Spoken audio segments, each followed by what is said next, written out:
Afrotech 2017, San Francisco, California.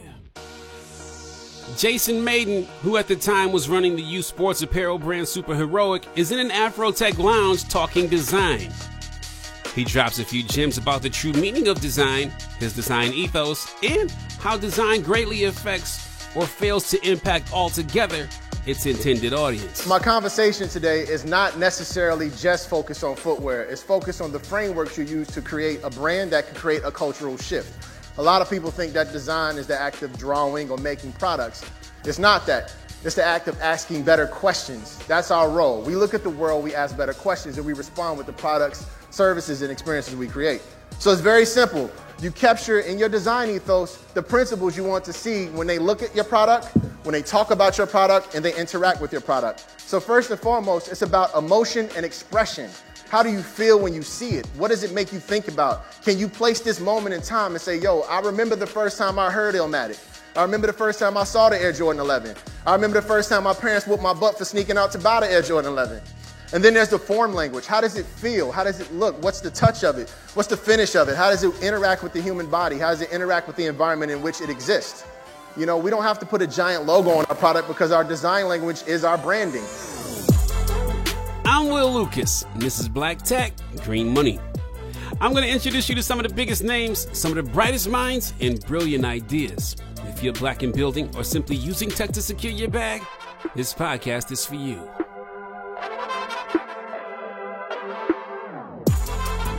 Chris Classic is a modern-day Renaissance man. He's an American Music Award-winning recording artist, social media influencer, and business owner. He's the founder of the lifestyle brand Savoir Faire, which features a signature fragrance and other personal accessories. His music can be heard on several movie soundtracks, including Alvin and the Chipmunks, 50 Shades of Grey, Horrible Bosses, Just Right featuring Queen Latifah and Common, and many more. And his signature fragrance is in higher demand than ever before. This conversation between Chris and I happened during the Afrotech Back to Black Innovators Digital Summit. Let's dive in. And you are in with us this Innovators Week Virtual Summit. We are back to black today. I'm so excited about this next conversation. First of all, I really appreciate you guys for hanging out with us today. We've had some amazing conversations, and we get to kick off the end of this, the conclusion of the day, with one of my favorite creatives. Chris Classic is a self-proclaimed dadpreneur, which I love. He's been called the modern-day Renaissance man. He's a husband and a co-parent, founder of Savoir Faire, a lifestyle brand that features fragrances, wellness products, sunnies, you got the shades, cigars, and etc. He's also an artist, and his music can be heard in 250 plus movies, TV shows, and ads, as an AMA, American Music Award, for his work on the Alvin and Chipmunk soundtrack. He's one of those guys that constantly has other people steal his posts and use them as their own, no credit. Which is not really cool, but there are even some artists who, like, you know, arguably probably stole his swag. But he's one of my favorite creatives, and I told him actually when I started here at Afrotech that whatever I could do to amplify his work, I was going to do that. And so I'm so excited to have this conversation with you today. I will say, and as a reminder for everybody, this is going to be an amazing conversation. I know, because Chris is just that kind of brilliant. Please engage on the chat, because I will try to get to as many questions and comments as I can that you guys fill in here. So, Chris, good to have you here, man. What's going on, brother? How are you? I'm blessed, brother. Thank you for coming today. I'm excited about this, so let's get into it. Music, social influencer, and leveraging that to be an entrepreneur. At what point did you realize that you could leverage your ability to create content that piqued your interest in monetizing your audience on social media? Well, I don't think there was a particularly poignant moment in which I decided that that's what I was going to do. I realized that by being authentically me and sharing different parts of my day, you know, for me, I just wanted to kind of dispel the rumor or the myth about Black fathers. That's really what led me to share so authentically. And then, you know, being on the streets of New York at the time, being able to pass people who were strangers, who were just like, man, I follow you on Instagram, and you know, you've inspired me to do this or take a more active role, or, you know, to try to work out a co-parenting situation with, you know, my baby mama, whatever it was. I started noticing that people were resonating with my daily life. And so when I started to share the things that I liked, I noticed that people were also buying those same things. And this is, you know, before there was an influencer or before there was kind of a lane for people to specifically do that as a career. It was more like, hey, man, now I felt some sort of social obligation to share nice things or the things that I enjoyed. And in the process, I found out that a lot of people like the same thing. Too often, to your point of being authentic, like we downplay our ability to make an impact by just being authentic. You know, so many of us portray an alter ego online because we may feel like, you know, our lifestyle ain't the way, right? And you fully embraced being mature. You've embraced being a dad, embraced the struggles of not always feeling properly compensated for your contribution. So talk to me about the value of that authenticity, no matter what mainstream coolness says. Right. Well, there's always someone watching, right? And there's all, you know, as long as you're sharing, someone's paying attention. And for me, authenticity, you know, it doesn't go out of style, right? So if you look at, like, let's just say a certain, you know, pair of sneakers that we all love, once they kind of create a mold, every 5 or 6 years, maybe 10 years, they'll re-release them because nothing got better than that, right? And so I feel like authenticity, you know, kind of allows you to be timeless.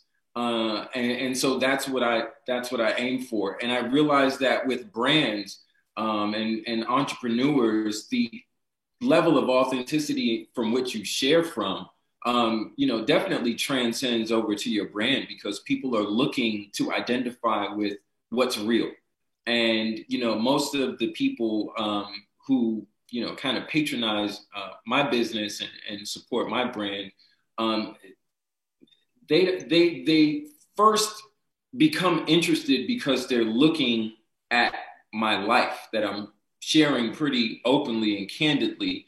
And then they're seeing how I'm living and saying, well, you know what? If he likes that, I might like it too. If he likes this restaurant, if he likes this type of spirit, then I may like it too. And, you know, I don't worry about who doesn't. You know, I think as entrepreneurs, we all struggle with wanting to be liked by everyone. And I struggled with that for a long time until I realized that there are a lot of people that just like me how I am and like the different products that I'm creating. And that's who I cater to, you know, and as I'm more consistent, I find more and more people are circling back, even though they may have, you know, seen me a few years ago, they you know, eventually come on board. My guy, Kenny Burns, says, if you are who you are long enough, people will eventually pay you for it. And, you know, that's something that always resonated with me. And so just being authentic, you know, really works. Do you think we can embrace, or better, how can we embrace that there is an audience if we feel old or if we feel like a nerd? Or how can we embrace that when we don't see our mainstream persona? How can we trust the process that there is an audience out there, I guess is the question. Well, for me, I'm always humbled by learning about new artists that I don't know.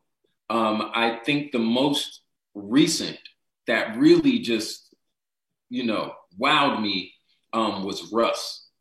And I didn't know who he was because I wasn't really hearing his music on the radio. I wasn't really seeing it talked about amongst my peers. And this is probably about a year and a half ago.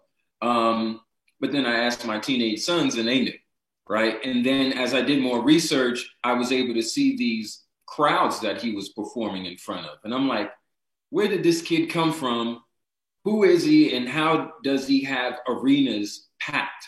And that reminded me that there are so many people in this world. There's always a crowd for somebody, and just doing a simple hashtag search on social media will kind of let you know that there's a tribe out there for you somewhere that is definitely liking the same thing or they have the same interest, So definitely being humbled by the fact that I realized, there's millions upon millions of people just in this country alone that have such unique interests that there's never going to be something that, no one likes. You're always going to be able to find your tribe somewhere.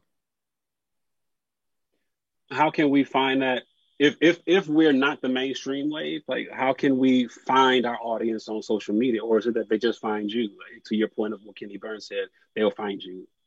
I think they eventually find you if you're consistent, but if you're offering something, if you're offering a podcast, right, which may be your opinions, your ideas, and you're doing a decent job, at least a decent job of marketing that, getting those keywords out, those things matter. If you have a product and it's amazing, those things matter because eventually people will find out. I was in an Uber the other day and the driver was listening to audio of Will Smith. And, I appreciated him having it on, him and Les Brown. And Will Smith said something to the effect of building a wall. Sometimes if you have the idea of building a wall, it becomes a daunting challenge. But if you look at it like, I'm going to lay this one brick and I'm going to lay this brick the best that any brick's ever been laid. And you just keep doing that consistently, next thing you know, you have a huge wall. And I think that's really the same mindset that you have to have when it comes to either launching your idea, launching your product, or finding your tribe. You have to identify who you are, stay completely consistent with it. And then if you're looking for customers or attention, you have to do some marketing that resonates with you. With my brand, I think about like fragrance commercials that I've seen my entire life, that we've all seen. It's typically, the Euro guy who's on a small yacht and he has his hair slicked back and his abs are showing. And, there's the extremely thin blonde in the back. And it's just like polo, right? And it's just like, that's the lifestyle. And I don't resonate with that. So why would I create something that looks like that? And I think where we're at now is, so many entrepreneurs, so many amazing directors and producers are seeing, and content creators are seeing that we want to see ourselves. And so we're just making dope stuff that when we see it, we resonate with it because it's just like, I've been waiting to see that, So I think right now more than ever, there's a tremendous opportunity for people who have products or just content to make the things that you want to see, because now we're looking for it. In the past, we didn't always have the means. How would you define your brand? Like you said, you don't necessarily relate to the Euro style of marketing, and those products, obviously they align with their target audience, right. Though it does spill over. How do you define your brand? Well, to me, Savoir Faire is an attraction brand. And what I mean by it's an attraction brand is the products are to make you feel attractive and to also make you be attractive, meaning the lifestyle that you want, the mindset that you want to carry. I remember distinctly learning that if I smelled amazing when I went to a hotel counter, when I'm, in the lobby and I'm waiting, I'm the next one online and maybe I had a rough flight. And if I smelled amazing though, when I got to that counter, that person usually if I was wearing my Creed or my Bond, usually that person would ask me if I wanted to upgrade. And it was because the scent gave off the notion that this person has a certain type of taste. And so every product that I make either will, you know, is created for you to feel more attractive, or, you know, most recently with my cigars, it's specifically for you to intentionally envision generational wealth. You know, when you think about, you know, when you go to communion or in different Eastern religions, or even our own ancestral religions, tobacco and smoke are used a lot, and specifically smoke. And so I thought, you know, I love cigars. And usually when I'm smoking by myself, I'm thinking about my family. I'm thinking about what can I do? What's the next idea? You know, and I realized that there are so many, you know, people who enjoy cigars, but when they're smoking alone, they're not thinking of anything that's necessarily helpful. They're not attracting anything to themselves creatively, and to their family. So that's the intentionality behind that cigar. And as I create more products, all of them will have something that either makes you feel attractive or be attracting. I've talked a lot about this lately, of like the mission or the purpose we endeavor, like, reveals itself as we start to do the work, the things that we know to do, right? So you start off thinking you're going to do this, but then you find that, oh, the real thing shows itself to you, right? And you started off thinking and working towards being in the music industry in a different way than you're in it today. You know, with your story with Jam Master Jay and the record deals where you had the buzz and then he was killed, you know, assassinated, and that put your life in a different direction, right? And you wanted to be, as I'm aware, like, if this is a respectful way to say, like a more mainstream rapper. Yeah. Okay. Talk about how, though you saw it in your head a specific way, the purpose or your mission reveals itself. Yeah. I think if I'm being completely honest, I found that my mission was to be humble and to serve. And how that relates to music and to a lifestyle brand, all of my success musically has come from being unseen. When you are watching, you know, when you're in a theater or you're watching something and you hear this voice that sounds like it's Jay-Z or Drake, but it's not either of them. And it's, you know, in a quick, you know, 10-second scene where the guy is rushing through the party or, you know, whatever, that's usually me, right?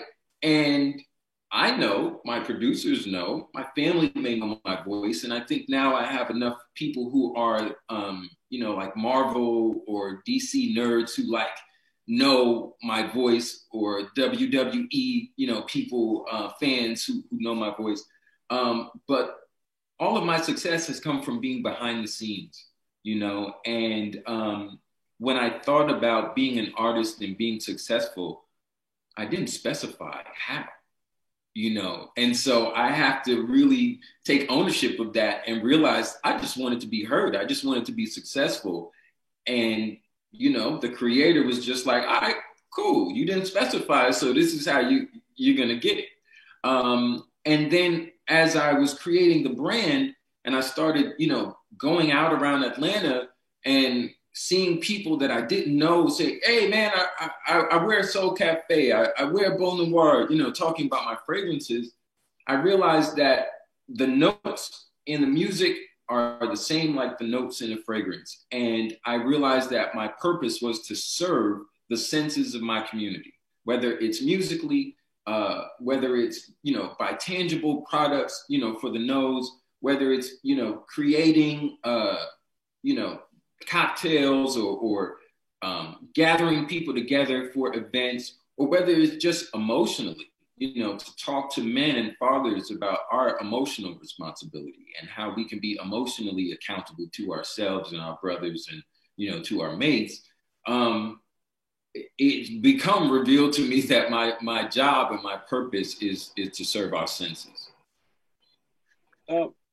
Talk to me about, because I hear you saying something that I want to dig in on. And, this is the Innovators Digital Summit, right? And I hear you in your post, you talk a lot about like the energy that you put in the universe, and you've called things to you. I remember before you had your space to work in, you were talking about needing that space and calling, like, not trying to sound woo-woo about it, but you were calling it to you, yes. Right?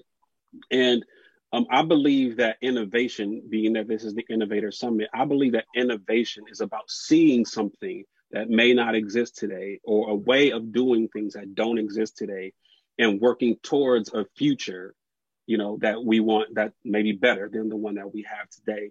And I remember like this 2 Chainz, I'm paraphrasing, like this 2 Chainz quote I saw, and he's like, your energy is what keeps the bag away from you. Like if your energy is bad, that bag you chasing is running from you. Yeah. Right. So talk to me about how you think with regards to what you say and your dealings with people and the energy you put in the world generally. Well, I think for me, the testimony of that there are certain things that I wanted in life that I've actually attracted to myself via alchemy and the grace of God, right? And the grace of our Creator. I realized that the words matter, right? And I learned how important, this may sound awkward to some, but, we spell things, right? And, typically who casts spells, right? Witches historically, right? But even if you just delve into that, which is, right? That is the spelling. Everything that you write down, which is why writing things down is incredibly important. Everything that you write down revolves around how you spell it. And so I've learned that the things that I share, even in a digital space, they have an energy that goes way further than my literal voice or that my lace can carry me. So I think, about things in a way that I want people to feel something. I want people to feel that any measure of success that I've had, which, is still low on the totem pole compared, to others, I want you to feel just as empowered to say this too. I want you to feel just as empowered to envision having your life the way you want it to be. And for me, it's like I have to care because, as a kid growing up in a Jehovah's Witness household, all I did was read. All I did was just look up things and study. And so, it definitely, narrated my life to some degree about how important things are when you read them and how you practice them. And that religion is nothing more than your habit. And so when I'm feeling a certain type of way, maybe I'm having kind of a low energy day, I may talk about it, not because I'm looking for sympathy or not because I'm looking to appear. It's because I know that somebody else feels the exact same way and they may never get the opportunity to see someone who looks like them articulated a certain way that really hits home, Fun moments with my daughter, sharing that on social media. You'd be surprised at how many beautiful, amazing women have no relationship with their dads. And so seeing 30 seconds of play is just kind of like, man, it resonates with their spirit, something that was missing, And so once I learned that, I felt very comfortable just sharing those things and being intentional about what I share, because I know that at this particular point, people are looking, and I try to share it all. The other day I was trying to stop my daughter from picking up a rotted pumpkin that was in our backyard. And, I'm like taking a video of her while we're playing in the backyard, and she wouldn't listen to me when I said no. So I'm rushing over to her to try to get her to not pick up this pumpkin, and I fall. I trip over the broom, and, I'm holding my phone still. So my phone goes all over the place. And the whole rest of the video was cool. But I decided, you know what? I'm just going to share this part of me falling because it's real. You know what I'm saying? And I feel like so many people got a kick out of, you know, seeing someone who may appear cool and kind of got it together actually trip and fall. You know what I'm saying? I was thrilled. Ava DuVernay saw the post and wrote, "This is perfect. This would be for a movie." You know, I'm like, you know what? You know, so I think there are so many people who are dying to be themselves. And if I can give you permission, and that's what I'm known for, I'm cool with that. I love that. I love that. Talk to me about like the struggles of being a creative entrepreneur. And what I mean by that is so many times like creatives come to business with a creative mentality. And while you can have that, there's a space for that. You kind of compartmentalize it a little bit. But you are learning or did learn or talk to me about this in how to be an operator. I'm still learning about your process. I'm still learning, man. You know, I have a business partner who is more of a mentor and coach. And I don't know if you're a big college basketball fan, but Coach Kazajansky from Duke, when you watch him, he's never flustered. No matter what, someone could, you know, hit a game winner at the buzzer, and he just looks like, yep, that's what we practiced. And that's who my mentor is. I can have 1,000,001 creative ideas. I'm like, oh, and we're gonna do this, and I can get to the other color, and then I'm gonna do this, and no. And it forces me to realize that there's a space where the creative has to stop creating and innovating in order to execute and to automate. And that's what I'm still learning right now. Every day I have some new harebrained idea of a new product or a new spirit behind a certain product. And, you know, I get vetoed all the time, you know, and sometimes I sneak and share things that I shouldn't, that I'm like, oh, wow, people signed up for this. I guess I actually have to make it now. But, you know, I think that's the importance of having mentors, having people that you're in business with who are able to allow you that creativity, you know, or space to be creative, but then also insist that you learn how to operate and how to automate.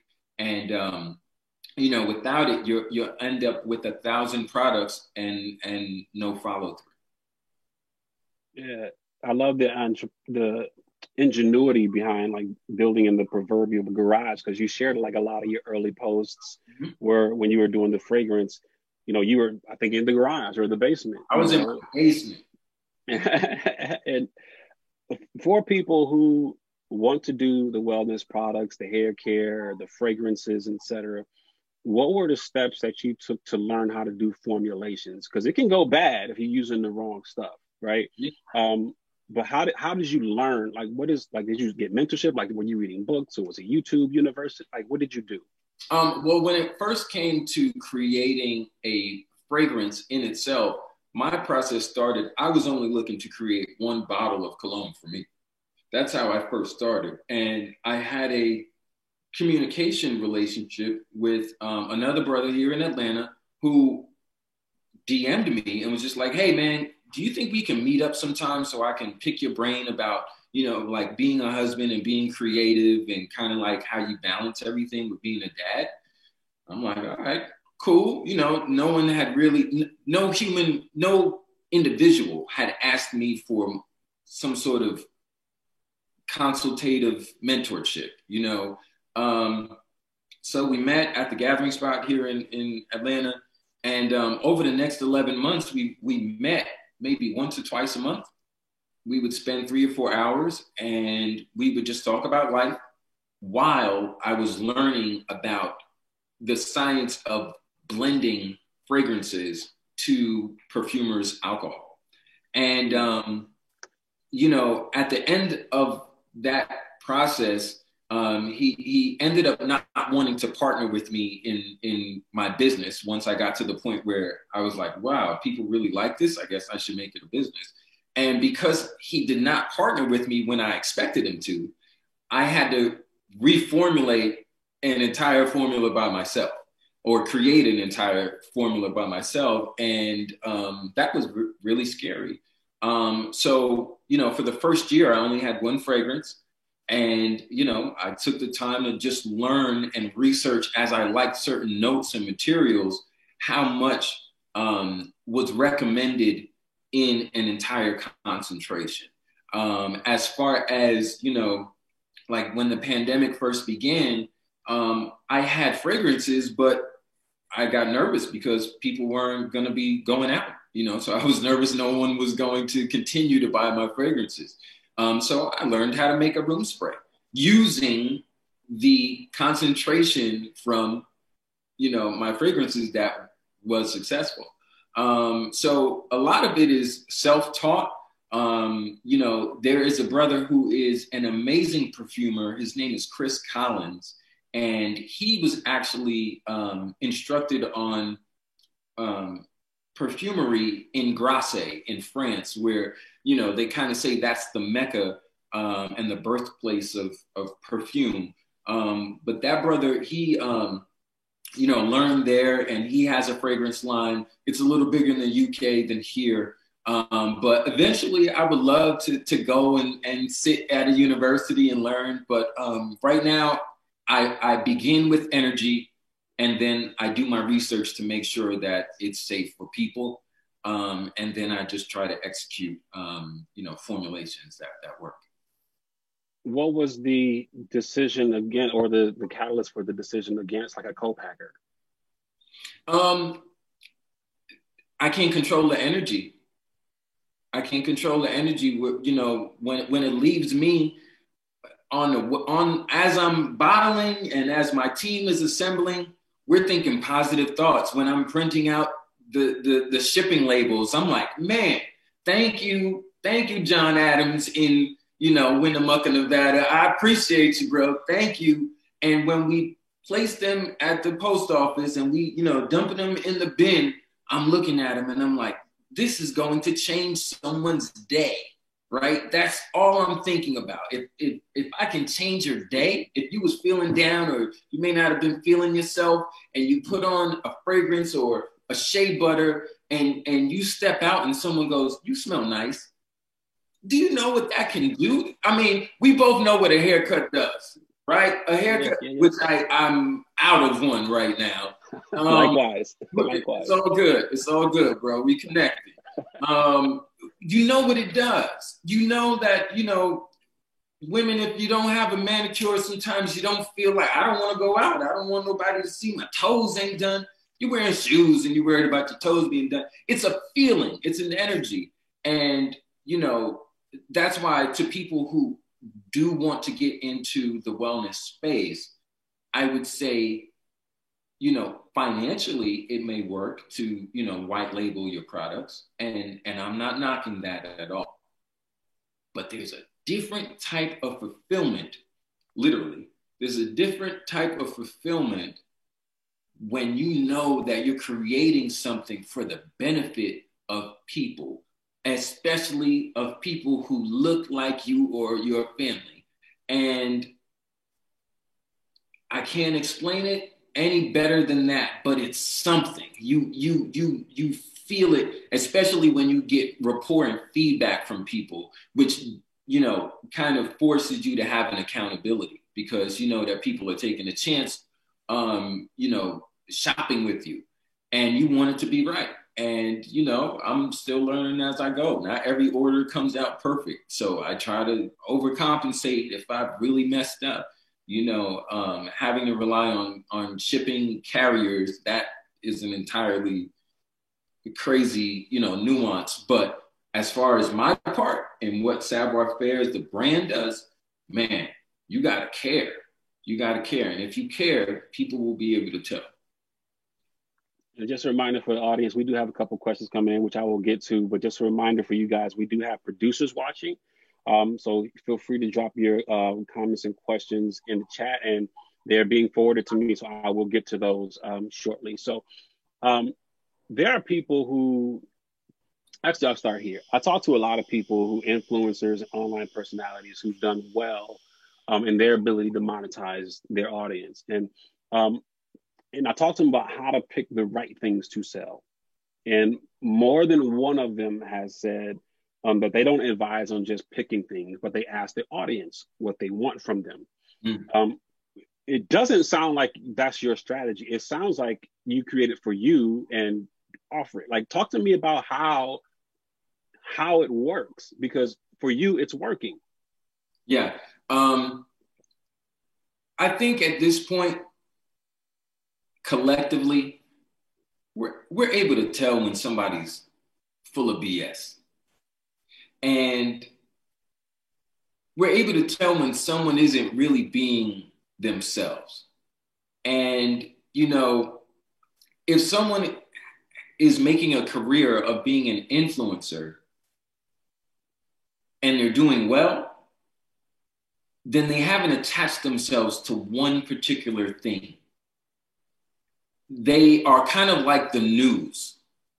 When we watch the news and it's a dismal news day, we don't look at, here in Atlanta, there's a sister, Jovita Moore, who's on the news. We don't look at Jovita and get mad at her for the news. The news is separate. It's just her job to share it. And I feel like really good influencers, we're not attaching them to the shirt that they're wearing.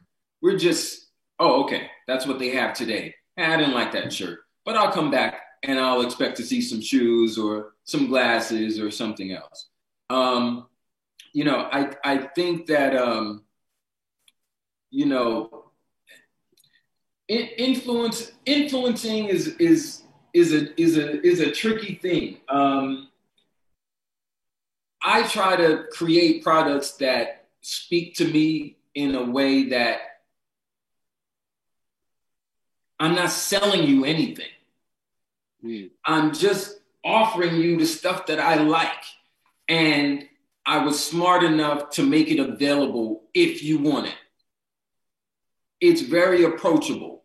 So, for instance, I love Creed. I love all of those high-end 400 Clive Christian. I love all of that. But I know that there's a lot more people who can't access that. But if I can make something that is comparable, that deserves to be on the dresser next to those guys, and make it at a price point that doesn't break your pockets and makes it attainable and gives you the same feeling, well, that's what I'm gonna do. You know, cigars. I smoke cigars. I'm sharing that I'm smoking cigars. So if I offer the public one, they're gonna know that sounds like him. I'm not selling you rims, bro. You know, I'm not selling something that I don't like. Even, you know, products, you know, for women, there's still things I like. I love the way that, you know, stockings look on women. Okay, great. Savoir Faire is a brand for everybody. So what can I do, you know, to offer women that's still authentic to me? Sounds like stockings are it. If you've been following me on social media for the last 10 years, then you know I love them, right?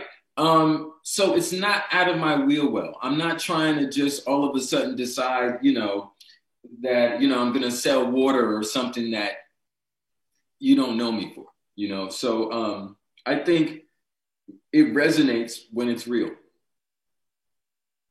So many people have way more followers than you or I, and they can't sell anything, right? And so I was talking to Ronnie Brown from Girl CEO about this on the podcast, Black Tech Green Money, shameless plug, that came out yesterday, I think, day before yesterday. And she was saying, you know, there's people who have 50,000 followers who can make $50,000 from a post. There are people who have 250,000 followers that can't sell anything, you know? And how did you know that people would buy it? Because you could have invested a bunch of money into buying the equipment to do the formulations, into the bottles to do the formulations, into the packaging to do the formulations, put it up on Shopify or your proper custom built site, and 10 people buy it. How? I didn't know.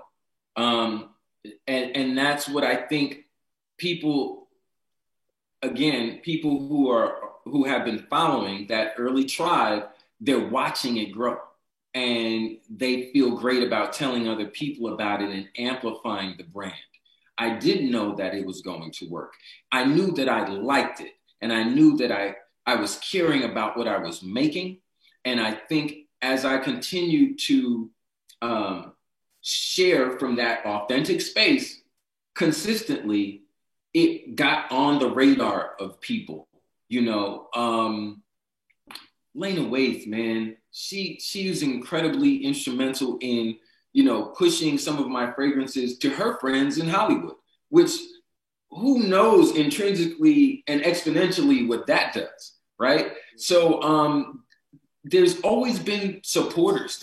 There's always been people who are just like, man, I see what you're doing and I want to support. Maybe I'm not in a space where I can buy something right now, but let me share it. There's a lot of small businesses that would turn into larger businesses or not so small businesses if people really took 30 seconds to maybe share it or highlight it. You really never know. And there's always the online sarcasm of celebrities that we wish well to and happy birthday to and congrats to, almost as if it's some expected post. But there are people who are our friends and family who have businesses or have achieved accomplishments that may deserve some accolades, and we don't share. So again, I didn't know. And I started off small and I took chances when I could. Some failures, ordering products that just didn't quite hit. The things that I've made with my own hands, thankfully, have been successful. But there have been some times when I look to outsource a product and, or garment, and it just doesn't resonate with people. So it's all hit or miss until it isn't. Yeah. I shouldn't do this, but there's this talk about ownership in our community. Everybody I remember Prince talked about ownership, with regards to music, and you remember like the whole scene that they show in the videos, and the people just was looking like, it was early in the music industry for people to talk about owning your masters. Right. And then, so Steve Stoute talks about it today. Master P talks a lot about owning your stuff. Did you ever feel the need to go for outside funding and give away pieces of the business, or in finding your success day in and day out, the bootstrapping? Talk to me about like how you think about, I could grow faster if I go and get money, or I can own this and continue to grow at a beat. I prefer to own until a certain number where I think I have an exit in my head. But I realize that there is still a community value of the legacy of a Black-owned fragrance brand. And so I think if I were to ever sell the company, it would still be to someone who looked like me, or to maintain majority ownership. I look at the moves that Jay has been making lately, and I think that there's so many other people that we don't know about because they're not famous rappers that are kind of, notching their belts, and I think that maybe in a few years when I may consider it, there will be so many amazing investors and people who are able to, offer something amazing for the brand who look like me. And that's something that I'm looking forward to. But, I also think that, people who get funding early on, if that's what you're in it for, just to make money, I don't knock it. I just, things like clothing brands, I feel you know, if you have a hit clothing brand, we've seen clothes before, right? So if you luck up and you get a hot clothing brand and then you sell it, more power to you. But I think that things that are culturally for us, I think we should try to hold on to it as long as possible, or hold on to the majority of it as long as possible. This is a question that came in from somebody in the audience who said, what is your process to empower and motivate yourself? I look at everyone and I learn from mistakes very, very well. It's not that I'm a fan of failure, because I don't want to attract failure, but I also have learned to like really key in on the mistakes that other entrepreneurs make or brands make.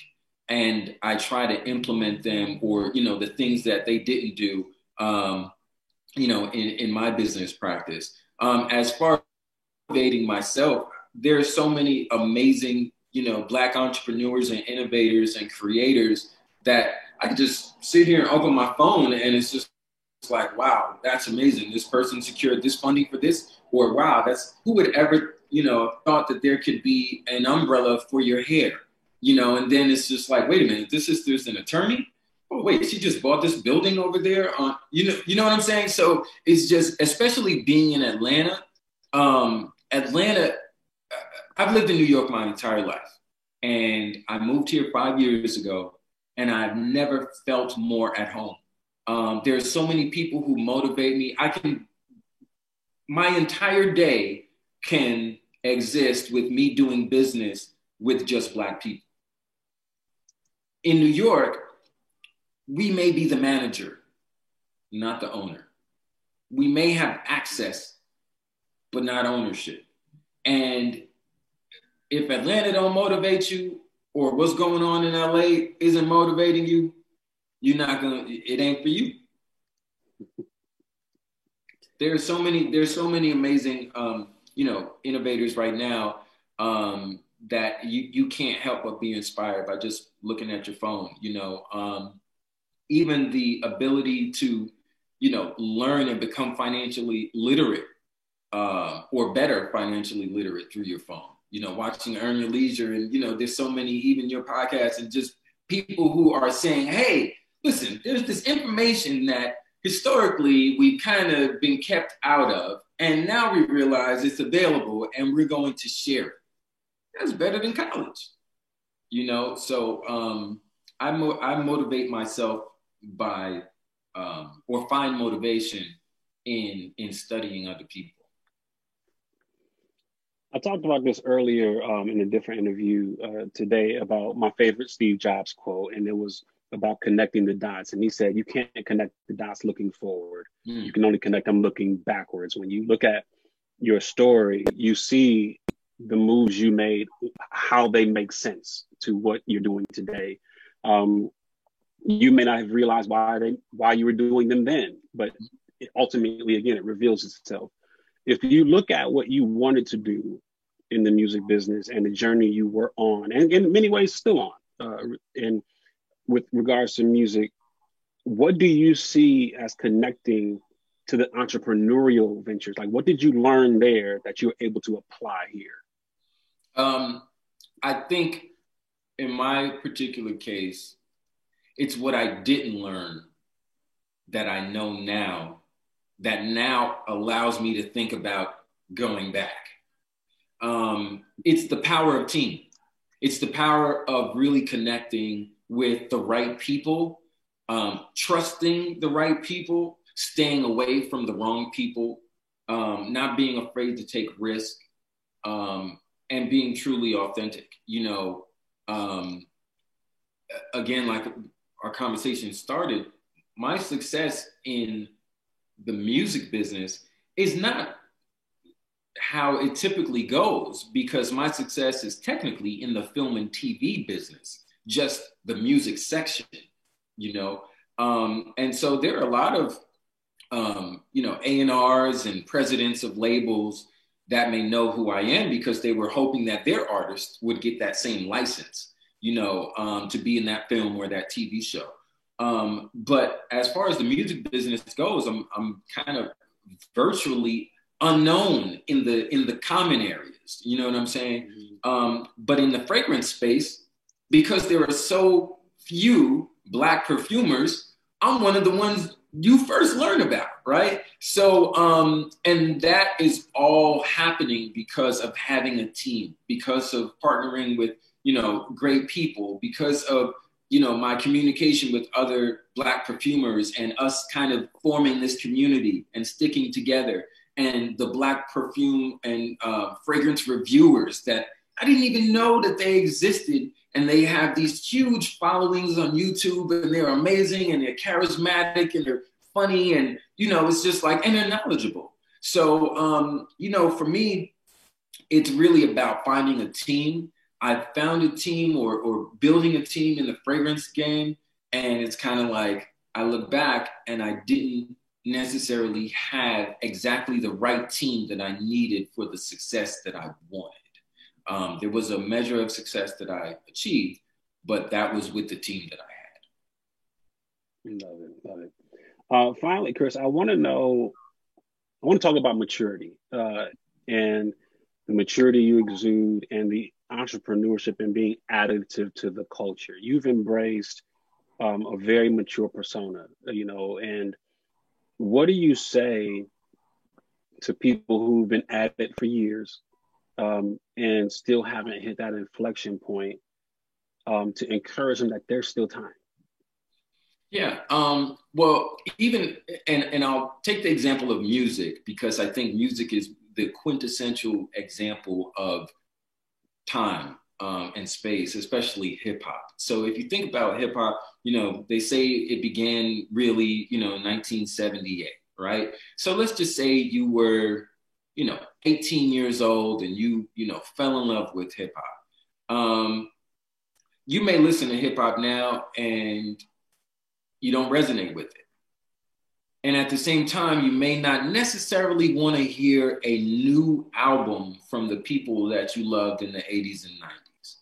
And so it leaves this void of a space where you're looking for a certain type of content, a certain type of production. Sound, yeah. But you want it to be modern. You don't want to listen to a rapper from the 90s talk about what they've achieved and how you should respect them and bow down. You don't necessarily want to hear that. You may want to hear someone that is in the same cadence or rhythm of your favorite MC. And if there's some new cool melody your kids or grandkids like, you may not mind hearing those two things married together. And so for people who have, you know, ideas that just didn't quite work because maybe the technology was not at a space to, you know, amplify their innovation, now is the time. You know, I look at so many, you know, when I post music that I'm making now that is not for film and TV, but just for myself, you'll be surprised at how many brothers and sisters will just start DMing me and emailing me music and their videos. And there are people who are still making this amazing sound that they love, but they're afraid to put it out because they feel like it's not wanted. If I got all of the people together that sent me stuff, that's a community in itself. You know what I'm saying? It's about, you know, for me, I love being a pioneer. I love, you know, taking risk. I love kind of, you know, sometimes doing things first is dangerous because, you know, you do it and, you know, it ends up kind of small. Someone sees you, copies you, and does it bigger and better because they've been able to watch you, right? But I love the opportunity that exists right now. If you're, you know, 40, 50, 60 years old and you want to be an actor, well, maybe that role of the 20-year-old, you know, guy who you wanted to be, maybe that's not the role for you. But you can just be, you can be as effective and impactful like a Samuel Jackson or, you know, a Denzel. Who's to say that you can't? I think a lot of times we put our dreams aside and we let them like sit in our laptops or sit in the back of our closets. And if I can show anything, it's it's not too late for you to do the things that you want. Even if success still doesn't find you, do the hell out of that thing, because you'll feel better. You got it out. And if it's something magical, the world will find out. We're learning about new things every day. You know what I'm saying? We learned about, who really created Jack Daniels, right? You know what I'm saying? Like 100 years later. Imagine how that felt to not be recognized. Imagine how his kids felt. They were saying it, but no one believed them. You know what I'm saying? And so 100 years later, look what came from it, right? So whatever idea that you have, that you're sitting on, whatever passion you have that you're bottling, that you don't think is worthy, man, you're messing yourself up about it. Get it out. Do it well. Do it extremely well, as if the whole world is going to see it. Protect it. Protect the IP, the intellectual property of it. If there's a patent you need to go get, man, you've been waiting for these 15 years. A couple more months ain't gonna harm you. You know what I'm saying? But just do it. Do it.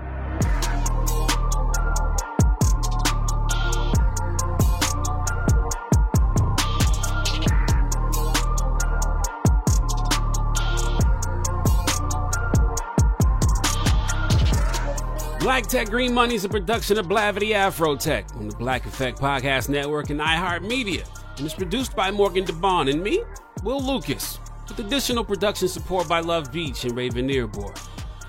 Special thank you to Micah Davis and Sakara Savanyan, like the wine? Yes, that's his real name. Learn more about my guests and other tech disruptors and innovators at afrotech.com. Go get your money. Peace and love.